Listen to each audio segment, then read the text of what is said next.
नमस्कार दोस्तों, मैं रोहित गुप्ता स्वागत करता हूं आपका अपने YouTube चैनल पर। आज की वीडियो में हम करने वाले हैं NIOS क्लास 10th के सोशल साइंस का TMA सॉल्व, जो कि सेशन 2023-24 का, यानी जिन भी स्टूडेंट का एग्जाम अप्रैल 2024 या अक्टूबर 2024 में होने वाला है उनके लिए ये TMA है। इसमें से देख के आप अपना TMA सॉल्व कर सकते हो। सारे आंसर आपको इसमें मिलेंगे, बिल्कुल एक्यूरेटली सॉल्व मिलेंगे। और अगर आप इसमें से देख के बनाते हैं तो आप अच्छे खासे मार्क्स स्कोर कर सकते हैं। लास्ट टाइम भी जब हमने टीएमए सॉल्यूशन प्रोवाइड किया था तो उससे भी काफी सारे स्टूडेंट के बहुत ही अच्छे मार्क्स आए थे। तो आप भी ये अपॉर्चुनिटी ना जाने दें। अगर आप इसका पीडीएफ परचेज करना चाहते हैं तो मेरा नंबर डिस्क्रिप्शन में दिया गया है, वहां से आप हमें कॉन्टेक्ट करके इसका पीडीएफ परचेज कर सकते हैं। हिंदी मीडियम में भी जल्द ही इसकी वीडियो आने वाली है। प्लेलिस्ट का लिंक आपको डिस्क्रिप्शन में मिल जाएगा, जहां मैंने अदर सब्जेक्ट का भी टीएमए सॉल्व कर रखा है। साथ ही हिंदी मीडियम के टीएमएस भी आपके लिए जल्द आने वाले हैं। चैनल पे नए आए हो तो चैनल को सब्सक्राइब कर देना, क्योंकि और बेल आइकन को प्रेस करना मत भूलना, क्योंकि अगर नोटिफिकेशन आता है जैसे मेरी अपकमिंग न्यू वीडियो होगी, उसका नोटिफिकेशन जो होगा आपको मिल जाएगा अगर आप बेल आइकन प्रेस कर देते हैं तो।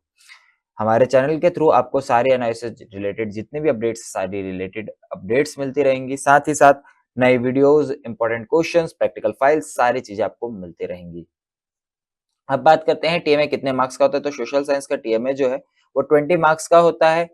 अप्रैल वाले स्टूडेंट के लिए 31 जनवरी जो है लास्ट डेट होती है टीएमए सबमिशन की, और जो स्टूडेंट अक्टूबर 2024 में एग्जाम देंगे उनके लिए 31 जुलाई लास्ट डेट होती है। तो इससे पहले पहले अपना टीएमए सबमिट कर दें, और टीएमए का पीडीएफ जो है 5 MB से कम का बनाएं, तभी आपका अपलोड हो पाएगा, अदरवाइज आप अपलोड नहीं कर पाएंगे।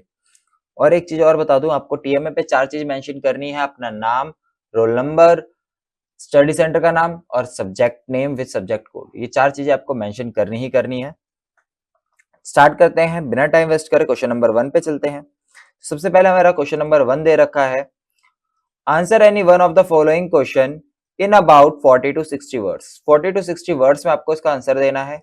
हमने ए पार्ट इसका करा हुआ है, identify the main reason for the decline of Harappa civilisation, explain. Harappa civilisation के डिक्लाइन के मेन कारण पूछे हैं, मेन रीजन पूछे हुए, तो क्या रीजन थे वो यहाँ पे आपको दे रखे हैं। तो सबसे पहले बोला हुआ है, there are many causes for the decline of Harappa civilisation. Harappa civilisation के डिक्लाइन होने के, पतन होने के बहुत से कारण थे। There were regular floods in Indus and its tributaries. तो जो इंडस रिवर थी वहां पे, उसमें रेगुलर फ्लड्स वगैरह आते रहते थे। The over use of would, लकड़ियों का ज्यादा यूज हो गया था ईंट को पकाने के चक्कर में, जिस वजह से जंगल खत्म हो गए थे, तो उनको जो है माइग्रेट, एक जगह से दूसरी जगह माइग्रेट करके जाना पड़ा। Aryan who came from the north could have attacked them, कि जो आर्यन थे नॉर्थ से, उन्होंने हो सकता है उनके ऊपर आक्रमण कर दिया हो, और जिस वजह से उनको वहां से जाना पड़ गया हो। इसके बाद क्वेश्चन नंबर 2 आ जाता है, जो कि 2 मार्क्स का क्वेश्चन है। Answer any one of the following question in about 40 to 60 words. 40 to 60 words में आपको इसका भी आंसर देना है। बी पार्ट हमने इसका करा है, the adolescent need to be treated as distinct population group, justify the statement. ठीक है, तो यहाँ पे इसका आंसर आपको दिख जाएगा। बी पार्ट हमने कर रखा है। और एक चीज और आपको ध्यान देनी है, जो भी आप आंसर करेंगे उसका पार्ट सही से नोट करें, कि ए पार्ट कर रहे हो, बी पार्ट कर रहे हो, ये ध्यान से नोट करना है, और मिस्टेक जितनी कम हो सके उतनी करनी है आपने। तो यहाँ पे अभी आपको उसका आंसर दिख रहा होगा, और स्क्रीनशॉट लेते हुए चलना साथ ही साथ, कि ज्यादा टाइम नहीं है आपके पास भी, और वीडियो में ज्यादा लेंदी नहीं करना चाहता, तो स्क्रीनशॉट साथ के साथ लेते हुए चलिएगा। बाकी अगर आपको इसका हैंड रिटन पीडीएफ चाहिए हो तो आप उसके लिए भी हमें कॉन्टेक्ट कर सकते हैं। क्वेश्चन नंबर 3 आ जाता है, answer any one of the following question in about 40 to 60 words. 40 to 60 words में आपको इसका भी आंसर देना है। ए पार्ट हमने इसका करा हुआ है, fundamental duties are equally important as fundamental rights, examine. तो यहाँ पे आपको इसका आंसर दिख रहा होगा, फटाफट से स्क्रीनशॉट ले लीजिएगा। इसका भी क्या बोला हुआ है, fundamental duties are equally important as fundamental rights as they promote a sense of responsibility and civic engagement among citizens. While fundamental rights protect individual freedom, fundamental duties ensure these rights are exercised responsibly without infringing upon others' rights. They contribute to the overall welfare and harmonious coexistence of a society. तो इसी के साथ आपका answer number 3 पूरा हो जाता है। Question number 4 जो कि 4 मार्क्स का क्वेश्चन है, वो यहाँ से स्टार्ट हो जाता है। ठीक है, और एक चीज और बता दूं, जितने भी आंसर वगैरह लिखोगे आप वो ब्लू पेन से लिखना, क्वेश्चन जो है ब्लैक पेन से लिखना। आप बॉल पेन, जेल पेन दोनों में से कोई भी यूज कर सकते हो, ऐसा कोई कंपलसरी नहीं है कि आपको बॉल पेन से ही लिखना है कि जेल पेन से ही लिखना है। तो आपको जो भी अच्छा लगता है वो पेन आप यूज कर सकते हो। बस कलर जो है आपको ब्लू और ब्लैक यूज करना है, बाकी उसकी जगह आप अगर कलर यूज करना चाहते हो तो स्केच कलर यूज कर सकते हैं अदर कलर के पेन के कंपैरिजन में। ठीक है, तो अब क्वेश्चन नंबर 4 का हमने यहाँ पे ए पार्ट करा हुआ है। Geography plays an important role in shaping the life and history of any society examine. ठीक है, तो यहाँ पे जो है आपको पहला पैराग्राफ दे रखा है। ठीक है, 2-3 पैराग्राफ में ये आपको आंसर मिल जाएगा। थोड़ा सा नीचे स्क्रॉल करते हैं हम, फटाफट से स्क्रीनशॉट लेते हुए चलिएगा। यहाँ पे आपको 2 पैराग्राफ और दिख रहे होंगे, क्योंकि 100 to 150 वर्ड्स बोला हुआ है तो इतना आंसर लिखना जरूरी है, इतना आंसर जरूर लिखिएगा। कोई काटने की कोशिश मत करिएगा कि यहाँ से इतना काट देते हैं तो थोड़ा शॉर्ट हो जाएगा।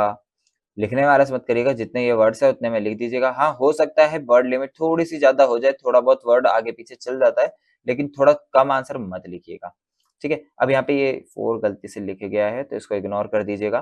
ठीक है, तो क्वेश्चन नंबर 5 आ जाता है, answer any one of the following question in about 100 to 150 words. 100 to 150 words में आपको इसका भी आंसर लिखना है। इसका भी हमने जो है ए पार्ट करा हुआ है। क्या बोला हुआ है? Examine the role and responsibilities of a rural local self government in the 3 tier structure. ठीक है, तो अब आपको इसका आंसर यहाँ पे दिख रहा होगा। In the 3-tier structure of rural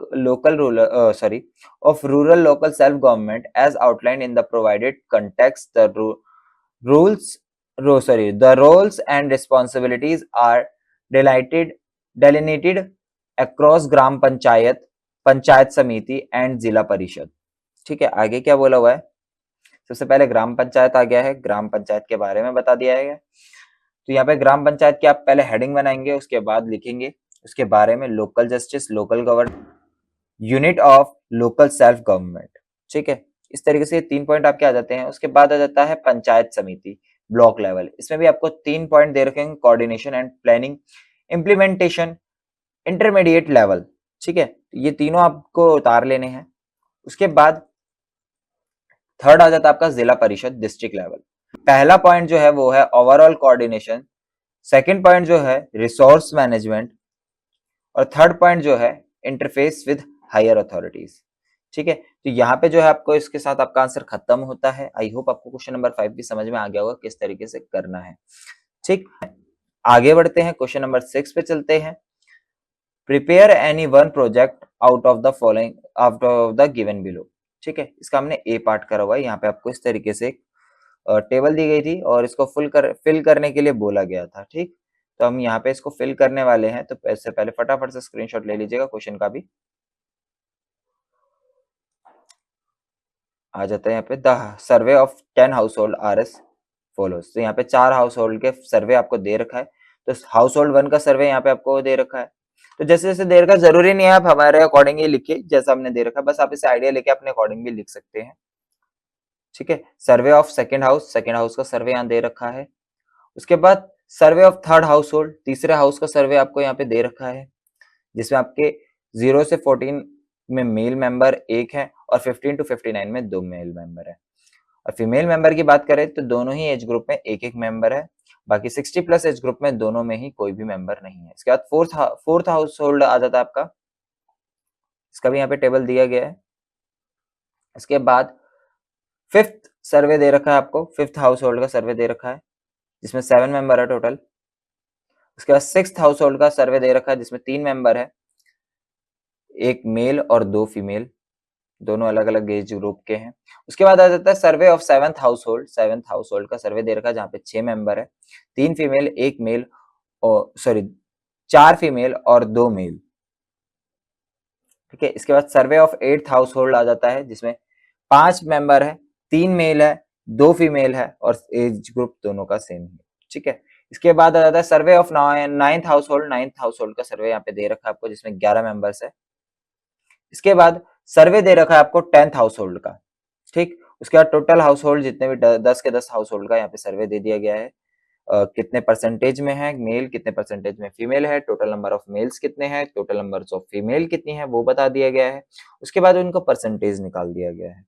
ठीक है। इसके बाद आ जाता है डिपेंडेंसी रेशियो कैलकुलेट किया गया यहाँ पे 0 से 14 ईयर्स ओल्ड के जो मेल है फीमेल है उनका यहाँ पे डिपेंडेंसी निकाला गया है। ठीक है। इसके बाद आ जाता है फॉर एज ग्रुप 60 प्लस के लिए यहाँ पे डिपेंडेंसी रेशियो आ गया है। उसके बाद आ जाता है effect on standard of living, क्या इफेक्ट पड़ता है स्टैंडर्ड ऑफ लिविंग पे वो बता रखा है। उसके बाद है लो डिपेंडेंसी रेशियो, ठीक, वो यहाँ पे आपका आ जाता है, फटाफट से इसका स्क्रीनशॉट ले लो, लो डिपेंडेंसी रेशियो। इसके बाद नेक्स्ट आ जाता है ब्रीफ रिपोर्ट, तो यहाँ पे उसकी रिपोर्ट तैयार कर दी गई है। 6 मार्क्स का ये क्वेश्चन होता है, तो इतना आपको जरूर लिखना है, कुछ भी छोड़ना नहीं है। ठीक है, धीरे धीरे मैं स्क्रॉल कर रहा हूँ और ये हमारा लास्ट पैराग्राफ और इसी के साथ हमारे सारे आंसर खत्म होते हैं। आई होप आपको समझ में आ गया होगा किस तरीके से करना है पूरा टीएमए। फिर भी अगर आपको कोई डाउट रहता है तो आप कमेंट करके या हमारे व्हाट्सएप पे आप हमसे अपने डाउट क्लियर कर सकते हो। नेक्स्ट वीडियो किस सब्जेक्ट के टीएमए की चाहिए कमेंट करके जरूर बताएं। Thanks for watching us, have a nice day, stay tuned with Educenter Delhi.